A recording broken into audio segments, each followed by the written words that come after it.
O Evangelho de Mateus, capítulo 23. Jesus, os mestres da lei e os fariseus. Então Jesus falou à multidão e aos seus discípulos. Ele disse: Os mestres da lei e os fariseus têm autoridade para explicar a lei de Moisés. Por isso vocês devem obedecer e seguir tudo o que eles dizem. Porém não imitem as suas ações, pois eles não fazem o que ensinam. Amarram fardos pesados e os põem nas costas dos outros, mas eles mesmos não os ajudam, nem ao menos com um dedo, a carregar esses fardos. Tudo o que eles fazem é para serem vistos pelos outros. Vejam como são grandes os trechos das Escrituras Sagradas que eles copiam e amarram na testa e nos braços. E olhem os pingentes grandes das suas capas. Eles preferem os melhores lugares nos banquetes e os lugares de honra nas sinagogas. Gostam de ser cumprimentados com respeito nas praças e de ser chamados de mestre. Porém, vocês não devem ser chamados de mestre, pois todos vocês são membros de uma mesma família e têm somente um mestre. E aqui na terra não chamem ninguém de pai, porque vocês têm somente um pai, que está no céu. Vocês não devem também ser chamados de líderes, porque vocês têm um líder, o Messias. Entre vocês, o mais importante é aquele que serve os outros. Quem se engrandece será humilhado, mas quem se humilha será engrandecido. Jesus condena o fingimento. Ai de vocês, mestres da lei e fariseus, hipócritas! Pois vocês fecham a porta do reino do céu para os outros, mas vocês mesmos não entram, nem deixam que entrem os que estão querendo entrar. Ai de vocês, mestres da lei e fariseus hipócritas! Pois vocês exploram as viúvas e roubam os seus bens, e para disfarçarem, fazem longas orações. Por isso o castigo de vocês será pior. Ai de vocês, mestres da lei e fariseus hipócritas! Pois vocês atravessam os mares e viajam por todas as terras, a fim de procurar converter uma pessoa para a sua religião. E quando conseguem, tornam essa pessoa 2 vezes mais merecedora do inferno do que vocês mesmos. Ai de vocês, guias cegos! Pois vocês ensinam assim: se alguém jurar pelo templo, não é obrigado a cumprir o juramento. Mas se alguém jurar pelo ouro do templo, então é obrigado a cumprir o que jurou. Tolos e cegos! Qual é o mais importante, o ouro ou o templo que santifica o ouro? Vocês também ensinam isto. Se alguém jurar pelo altar, não é obrigado a cumprir o juramento. Mas se jurar pela oferta que está no altar, então é obrigado a cumprir o que jurou. Cegos!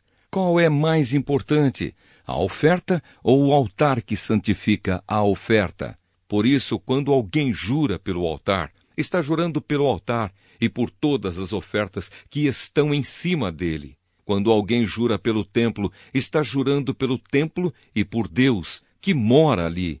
E quando alguém jura pelo céu, está jurando pelo trono de Deus e pelo próprio Deus que está sentado nele. Ai de vocês, mestres da lei e fariseus hipócritas! Pois vocês dão a Deus a 10ª parte, até mesmo da hortelã, da erva doce e do cominho, mas não obedecem aos mandamentos mais importantes da lei, que são o de serem justos com os outros, o de serem bondosos e o de serem honestos. Mas são justamente essas coisas que vocês devem fazer sem deixar de lado as outras. Guias cegos! Coam um mosquito, mas engolem um camelo. Ai de vocês, mestres da lei e fariseus hipócritas! Pois vocês lavam o copo e o prato por fora, mas por dentro estes estão cheios de coisas que vocês conseguiram pela violência e pela ganância. Fariseu cego! Lave primeiro o copo por dentro, e então a parte de fora também ficará limpa. Ai de vocês, mestres da lei e fariseus hipócritas! Pois vocês são como túmulos pintados de branco, que por fora parecem bonitos, mas por dentro estão cheios de ossos de mortos e de podridão. Por fora vocês parecem boas pessoas, mas por dentro estão cheios de mentiras e pecados. O castigo dos hipócritas. Ai de vocês, mestres da lei e fariseus hipócritas! Pois vocês fazem túmulos bonitos para os profetas e enfeitam os monumentos das pessoas que viveram de modo correto e dizem: se tivéssemos vivido no tempo dos nossos antepassados, não teríamos feito o que eles fizeram, não teríamos matado os profetas. Assim vocês confirmam que são descendentes daqueles que mataram os profetas. Portanto, vão e terminem o que eles começaram. Cobras venenosas, ninhada de cobras. Como esperam escapar da condenação do inferno? Pois eu lhes mandarei profetas, homens sábios e mestres. Vocês vão matar alguns, crucificar outros, chicotear ainda outros nas sinagogas e persegui-los de cidade em cidade. Por isso Deus castigará vocês pela morte de todas as pessoas inocentes que os antepassados de vocês mataram, desde a morte do inocente Abel até a de Zacarias, filho de Baraquias, que vocês mataram entre o templo e o altar. Eu afirmo a vocês que isto é verdade. O castigo por tudo isso cairá sobre o povo de hoje. O amor de Jesus por Jerusalém. Jesus terminou dizendo: Jerusalém, Jerusalém, que mata os profetas e apedreja os mensageiros que Deus lhe manda. Quantas vezes eu quis abraçar todo o seu povo, assim como a galinha ajunta os seus pintinhos debaixo das suas asas, mas vocês não quiseram. Agora a casa de vocês ficará completamente abandonada.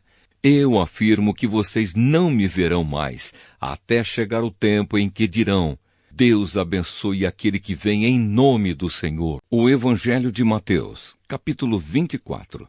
Jesus fala da destruição do templo. Jesus saiu do pátio do templo e, quando já estava indo embora, os seus discípulos chegaram perto dele e chamaram a sua atenção para os edifícios do templo. Então ele disse: Vocês estão vendo tudo isso? Pois eu afirmo a vocês que isto é verdade. Aqui não ficará uma pedra em cima da outra. Tudo será destruído. Sofrimento e perseguições. Jesus estava sentado no Monte das Oliveiras. Então os discípulos chegaram perto dele e lhe perguntaram em particular: Conte para nós quando é que isso vai acontecer. Que sinal haverá para mostrar que chegou o tempo de o Senhor voltar e de tudo acabar? Jesus respondeu: Tomem cuidado para que ninguém engane vocês, porque muitos vão aparecer fingindo ser eu e dizendo: Eu sou o Messias, e enganarão muitas pessoas. Não tenham medo quando ouvirem o barulho de batalhas ou notícias de guerras. Tudo isso vai acontecer, mas ainda não será o fim. Uma nação vai guerrear contra a outra e um país atacará outro. Em vários lugares haverá falta de alimentos e tremores de terra. Essas coisas serão como as primeiras dores de parto. Depois vocês serão presos e entregues para serem maltratados, e vocês serão mortos. Todos os odiarão por serem meus seguidores. Nessa época, muitos vão abandonar a sua fé e vão trair e odiar uns aos outros. Então muitos falsos profetas aparecerão e enganarão muita gente. A maldade vai se espalhar tanto que o amor de muitos esfriará. Mas quem ficar firme até o fim será salvo. E a boa notícia sobre o reino será anunciada no mundo inteiro como testemunho para toda a humanidade. Então virá o fim. O grande sofrimento. E Jesus continuou: Vocês verão no lugar santo o grande terror de que falou o profeta Daniel. Que o leitor entenda o que isso quer dizer. Então os que estiverem na região da Judéia, que fujam para os montes. Quem estiver em cima da sua casa, no terraço, que fuja logo e não entre para pegar as suas coisas. E quem estiver no campo, que não volte para casa a fim de buscar as suas roupas.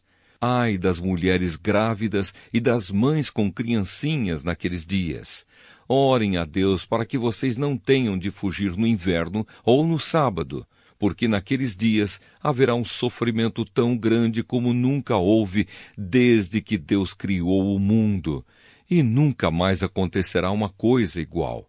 Porém, Deus diminuiu esse tempo de sofrimento. Se não fosse assim, ninguém seria salvo. Mas por causa do povo que Deus escolheu para salvar, esse tempo será diminuído. Portanto, se alguém disser para vocês, vejam, o Messias está aqui, ou o Messias está ali, não acreditem. Porque aparecerão falsos profetas e falsos messias, que farão milagres e maravilhas para enganar, se possível, até o povo escolhido de Deus. Prestem atenção. Eu estou lhes dizendo tudo isso antes que aconteça. E se disserem, vejam, ele está no deserto, não vão lá. Ou ainda, vejam, ele está escondido aqui, não acreditem. Porque assim como o relâmpago risca o céu do nascente até o poente, assim será a vinda do Filho do Homem. Onde estiver o corpo de um morto, aí se ajuntarão os urubus. A vinda do Filho do Homem. Jesus disse, depois daqueles dias de sofrimento, o sol ficará escuro e a lua não brilhará mais. As estrelas cairão do céu e os poderes do espaço serão abalados. Então o sinal do Filho do Homem aparecerá no céu. Todos os povos da terra chorarão e verão o Filho do Homem descendo nas nuvens com poder e grande glória. A grande trombeta tocará e ele mandará os seus anjos para os 4 cantos da terra. E os anjos reunirão os escolhidos de Deus de um lado do mundo até o outro. A lição da figueira. Jesus disse ainda, aprendam a lição que a figueira ensina. Quando seus ramos ficam verdes e as folhas começam a brotar, vocês sabem que está chegando o verão. Assim também, quando virem acontecer essas coisas, fiquem sabendo que o tempo está perto, pronto para começar. Eu afirmo a vocês que isto é verdade. Essas coisas vão acontecer antes de morrerem todos os que agora estão vivos.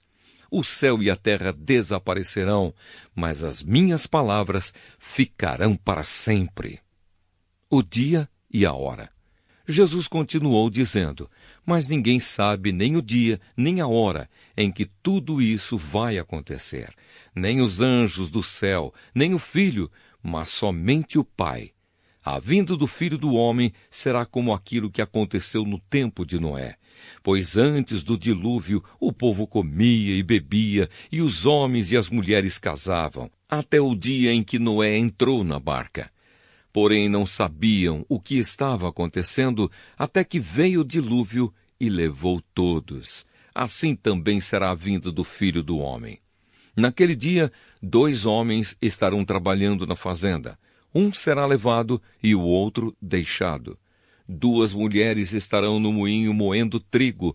Uma será levada e a outra deixada. Fiquem vigiando, pois vocês não sabem em que dia vai chegar o seu senhor. Lembrem disto. Se o dono da casa soubesse quando ia chegar o ladrão, ficaria vigiando e não deixaria que a sua casa fosse arrombada. Por isso vocês também fiquem vigiando, pois o Filho do Homem chegará na hora em que vocês não estiverem esperando. O empregado fiel e o empregado infiel. Jesus disse ainda, sabemos que é um empregado fiel e inteligente que o patrão encarrega de tomar conta dos outros empregados, para dar a eles os mantimentos no tempo certo. Feliz aquele empregado que estiver fazendo isso quando o patrão chegar. Eu afirmo a vocês que isto é verdade.